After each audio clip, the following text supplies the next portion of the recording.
শরতের পরন্ত বিকেলে বৃষ্টি শেষে ঢাকা রূপান্তর, সানন্দে ভেজা আবেদনময়ী অষ্টাদশিনী মহামায়া।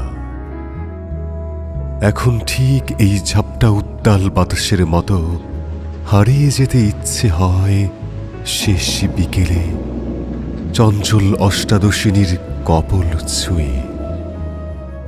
এর পরেও আমার নরকে নরক সন্ধ্যা আসে, নরকে নরক সন্ধ্যা প্রদীপ নয়নে জলে, বৃষ্টি সুপ্তি পদতলে।